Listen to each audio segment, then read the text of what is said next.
Halo pentusias, kembali lagi bersama saya. Kali ini kita episodenya mungkin akan lebih panjang dari yang biasanya karena kita akan membahas satu fountain pen yang lumayan istilahnya bersejarah mungkin karena dia dibuat dari tahun 60-an nih.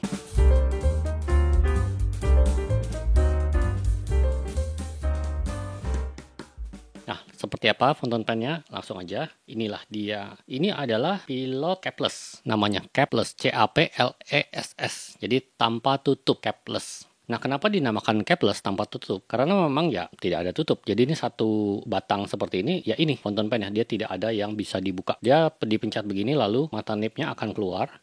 Dipencet lagi mata nipnya akan tutup. Di ujungnya ini ada lubang, tapi lubangnya ini sebetulnya di dalamnya itu ada semacam mekanisme kayak pintu begitu loh. Dia akan membuka, lalu nipnya akan keluar, lalu begitu nutup ya nanti dia akan nutup lagi. Jadi gini ya. Ini bayangin ini mata penanya, begitu kita pencet, dia terbuka lalu ini kedorong keluar. Nanti pas dia masuk, dia akan menutup lagi. Nah, mekanisme buka tutupnya ini lumayan dibanggakan. Tidak banyak produsen fountain pen yang bisa membuat fountain pen yang tanpa tutup. Saya tahu salah satunya Lamy. Lamy saya lupa tipenya, tapi bisa dilihat yang ini nih.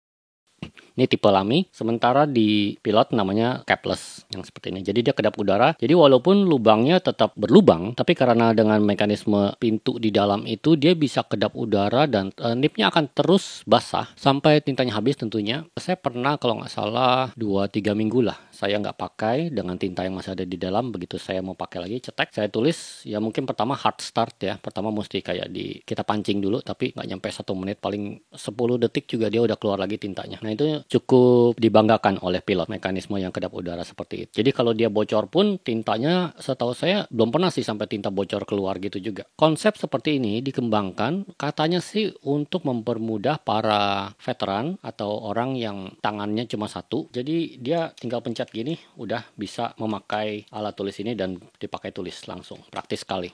Mungkin bagi kita hal-hal seperti ini hal remeh ya. Ya kita berpikir ya bolpen ya memang udah begitu gitu loh. Tapi di zaman itu semuanya tuh masih tradisional, masih yang berupa ada tutup dan mesti diputar, dicabut lalu baru bisa dipakai. Nah ini mereka berpikir bagaimana mengatasi kesulitan seperti itu. Di samping itu juga pada saat itu kan belum ada gadget, belum ada komputer ya. Jadi semua orang tuh kalau mau nyatet ya benar-benar harus pakai pen atau pensil. Nah kalau pakai pen itu kan ya mesti buka tutupnya lalu baru bisa nulis. Kalau ini cetek langsung bisa nulis. Misalnya wartawan atau di sekolah gitu yang narasumbernya mau langsung ngomong dan kita harus mencatat tuh bisa dengan seperti ini pada saat itu. Nah ini dikembangkan di tahun 1963, tapi pada saat itu yang pertama kali dijual adalah yang tipe ini nih. Ini tipe Vermo namanya. Bedanya apa sih? Jelas memang sama selain warnanya tentunya. Tapi yang ini kan mekanismenya pencet. Pencet begini lalu akan keluar. Kalau yang ini dia bukan dipencet, tapi dia diputar seperti ini. Nah, seperti itu. Lalu matanya akan keluar. Sama juga di sini ada lubang. Kalau diputar, dia keluar. Kalau diputar balik, dia akan masuk lagi. Nah, pada pertama kali itu, di 1963 yang dikeluarkan adalah yang mekanisme putar seperti ini dulu, Vermo. Lalu 1964, 1 tahun kemudian, baru mereka mengeluarkan mekanisme yang clicker seperti ini. Yang diklik, dipencet baru keluar. Lalu cukup sukses pada saat itu, tapi karena ya memang popularitas fountain pen itu kan akhirnya dikalahkan oleh ballpen dan pen-pen yang lebih praktis lainnya ya. Akhirnya di tahun 98 baru dia keluar yang modern version, yang versi lebih baru, yang ini nih, tipe capless yang ini. Tentu dengan warna-warna yang jauh lebih banyak. Terus 98 dikeluarkan, re-release modern version, lalu 2005, 7 tahun kemudian dikeluarkan capless tapi tipenya namanya Decimo. Decimo itu yang lebih kecil, lebih ringan. Lebih kecilnya sebetulnya nggak terlalu kecil banget. Dia cuma beda beberapa mili lah. Mungkin di sini lah saya kasih insert gambarnya biar lebih jelas perbedaannya. Lalu di tahun 2006 dikeluarkan Vermo yang re-release. Nah ini yang tahun 1963 yang pertama kali diluncurkan kan tipe ini. Terus discontinue sampai tahun 2006 baru dibikin lagi Vermo. Nih saya punya yang ini sih harusnya tipe yang 2006 ya, bukan yang dari 63. Lalu 2009 dikeluarkan yang ini lagi tapi tipenya LS. Tuh LS itu katanya sih sih artinya luxury version. Nggak tahu L-nya luxury tapi maksudnya LV ya, luxury version. Tapi mereka sebutnya LS, mungkin LV udah dipatenin kali ya sama Louis Vuitton. Jadi LS tahun 2009 itu luxury version dikeluarkan. Tahun 2021 keluar juga tipe SE, lalu ada tipe Raden, Stripe sama Wood yang kayu, yang bodinya dari kayu. Yang Raden ini, wah, saya pernah lihat aslinya tuh cantik banget sih. Dia tuh dibuat dari kulit kerang. Kulit kerangnya ada yang dihancurkan jadi partikel-partikel segi-segi gitu. Ada juga yang dibikin strip-strip seperti apa ya? Kayak apa kesannya? Kayak rada techno mungkin ya. Techno tapi elegan. Itu warnanya cantik sih, kayak pelangi. Terus kalau diputar begitu, itu apa ya? Apa glimmer? Glimmer itu bahasa Indonesia apa? Pemantulan cahayanya tuh pelanginya tuh seperti nggak ngebosenin aja, kayak hidup gitu loh warnanya tuh. Wah sih, terus kontras sama warna bodinya sendiri yang hitam, lalu dianya pelangi bersinar, itu keren, nggak norak sama sekali. Ada palsunya, bukan palsunya sih. Ada merek-merek Cina yang berusaha menampilkan Raden juga dengan kulit kerang seperti ini, tapi beda. Itu memang pengerjaan tangan ya, itu pengrajinnya itu memang yang dipilih oleh pilot untuk mengerjakan Radennya tuh benar-benar beda lah levelnya sama yang merek-merek Cina. Yang pokoknya judulnya Raden ditempel, plak, udah gitu loh. Kalau ini estetikanya benar-benar harus diacungin jempol, itu benar-benar seniman menurut saya karyanya, karya yang layak dipajang di museum bahkan. Nah itulah tahun 2021 mereka mengeluarkan tipe Raden. Bahkan sebetulnya harus tunggu. Oke, saya nggak tahu. Saya cuma dapat catatan ini dari internet ya. Tapi kok setelah saya ingat-ingat saya sudah melihat tipe Raden sebelum 2021 sih. Tapi oke, yang penting asal tahu aja ada tipe-tipe itu semua. Nah, materialnya ini dibuat dari kuningan. Panjangnya ini 14 cm kalau yang capless normal ya ini ya. Lalu yang Decimo 14 juga, 14 lebih panjang dikit, 14,2 mungkin, 14,2 mm. Nah, tadi kita udah tahu sejarahnya dengan variasi-variasinya. Sekarang kita akan bongkar. Sebetulnya apa sih dalamnya ini? Kenapa dia bisa tanpa tutup lalu bisa berfungsi sebagai fountain pen? Nah, sebetulnya dalamnya tuh ini, begini. Ini warna hitam ini cuma variasi ya. Jadi nggak semua tipe capless seperti yang sudah dilihat tadi itu warna hitam begini terus. Nah, ini tergantung selera. Kebetulan ini dipinjamkan oleh teman saya, Bang Indra. Itu terima kasih udah minjemin pen kesayangan dia. Nah, kalau misal ada yang tertarik dengan capless, ini tersedia banyak banget variannya. Ini mungkin rada kayak kalau di Lamy Safari ya, itu banyak sekali kan tipe warna-warnanya. Nah, kalau yang Vermo ini dalamnya begini. Jadi ada casingnya atas dan bawah atau kiri dan kanan. Ini juga sama. Ini mekanismenya yang puternya, yang ini triggernya kan, pencet-pencetnya. Lalu ini selongsong yang depannya lah, yang ada pintunya gitu. Itu aja. Jeroannya ini sebetulnya sama antara capless atau Vermo. Mau capless yang Decimo, mau capless yang LS, yang mewah itu atau bahkan yang Raden. Nah itu sebetulnya jeroannya tuh ya ini terus gitu loh. Ini bisa ditukar. Jadi yang tadi kan ini dari saya punya ya. Lalu dimasukkan ke dalam caplessnya Bang Indra ini. Ya, ini karena cetekannya. Nah, dimasukkan begini. Nah, dia akan keluar.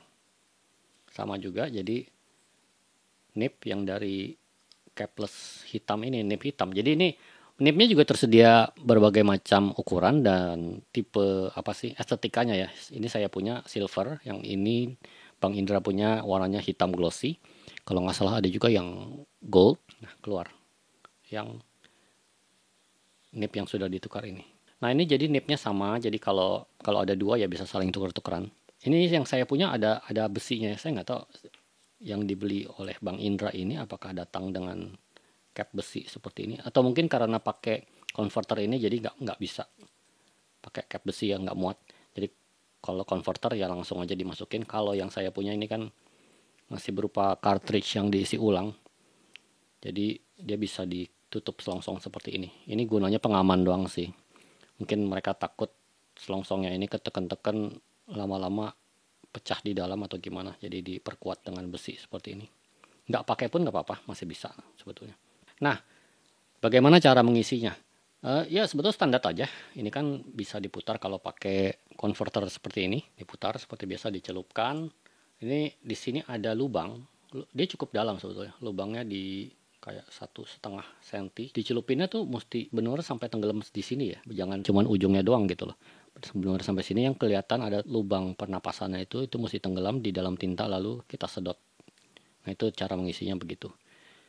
Jadi kalau misalnya sudah dipasang, itu lebih baik tinta sudah diisi, jangan udah dipasang terus baru kita ngisi tinta. Ya nggak bisa juga sih, karena kan mekanisme yang harus diputarnya ini adanya di dalam. Oke, tutup. Lalu cetek, sudah siap dipakai. Lalu kita akan mengisi tinta. Nah ini kalau ini tipe yang cartridge, cara ngisi ulangnya tuh mesti mau nggak mau ya pakai pipet ataupun pakai jarum suntik seperti ini. Gitu, ini kita sedot tintanya dengan jarum suntik. Nggak perlu banyak-banyak, kalau saya sih segitu aja cukup tuh. Berapa itu? Nggak nyampe 1 mili. Lalu kita masukkan tintanya. Nah, segitu udah cukup untuk demo kali ini. Lalu kita colok ke sini. Oke. Pastikan tintanya sudah mengalir ke bawah, ke mata penanya. Kita tutup dengan selongsong besinya. Lalu kita cari juga tonjolan dan dimasukkan ke bagian yang ada coaknya gitu. Oke. Nah ini dia selalu ada on and off ya, trigger yang masukin mata pena atau enggak. Ini dipastikan posisinya tuh di posisi yang bisa cocok, yang posisi tertutup ya, bukan yang lagi mendorong. Nah ini baru kita syuk keluar mata penanya. Nah sekarang kita akan mencobanya di ini, sekalian review kertas ya. Saya belum pernah coba. Ini beli di KKV. Ini saya beli kayaknya sekitar 19 atau 20 ribuan. Dapat ukuran A5 berapa nih? 50 lembar. Nggak ditulis berapa gram sepertinya nih. Oke, langsung aja kita coba. Apakah cocok kertas ini dengan fountain pen? Bang Indra, sorry ya. Ini barusan saya twist. Karena kebiasaan pakai Vermo, saya twist ininya. Pantesan nggak keluar. Tapi ya, dicetak ya. Oh ya, saya lupa kasih tahu, nipnya ini sebetulnya dari emas 18 karat deh dalamnya ya. Ini hitam karena ada coating lagi, dilapisi oleh nggak tahu lah permukaan metal apa lagi yang estetikanya hitam. Tapi sebetulnya ini gold nip dengan ini ukuran yang dipakai oleh Bang Indra ini F. Oke, langsung aja kita coba menulis pilot. Aduh. Saya ngelihat ke kamera jadi tulisannya kagok. Caples. Ukuran nipnya fine. Pilot ink standar ya. Pilot standard ink.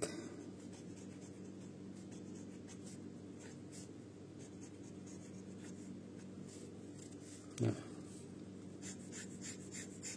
Oh ya, ini kita tadi sekalian review kertas ya. Kertasnya sih oke ya, nggak ada bleeding. Kita tekan gini lama pun dia nggak bleeding sih. Kita lihat tembus nggak ya.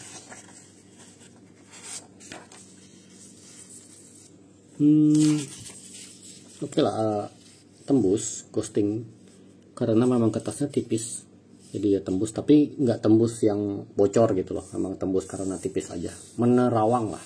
Yang harus diperhatikan juga, ini yang tipe apapun, tipe caples, ini selalu ada jepitan. Penjepitnya tuh di bagian ini. Ini kalau yang megang alat tulis dengan cara yang tidak standar, ini mungkin akan nggak nyaman karena dia menghalangi ya, mungkin kan berada di antara jari. Dia kalau yang ini kan saya nulisnya standar ya, jadi dia ada di antara telunjuk dan jempol. Tapi kalau yang nulisnya dengan cara seperti ini mau nggak mau ya penjepitnya ini akan kepegang, dan kalau yang nggak biasa itu akan nggak enak. Jadi ini yang sangat harus diperhatikan kalau tertarik dengan tipe caples adalah penjepit ini yang memang tidak bisa dilepas. Nah yang ini tipe Vermo, kita twist lalu mata penanya akan keluar. Yang saya punya ini ukuran nipnya medium. Saya pribadi lebih suka setidaknya yang medium sih, biar terasa lebih lembut. Walaupun ya konsekuensinya garisnya jadi lebih tebal. Nah kita bandingkan pilot. Nah kelihatan kan yang medium tentu lebih tebal dibandingkan yang fine. Ini saya lagi punya setup lighting dan kamera yang berbeda. Jadi di atas sana tuh banyak sekali lampu-lampu dan kamera dan mikrofon. Jadi saya kadang kehalang kalau mau ngeliat kertas ini.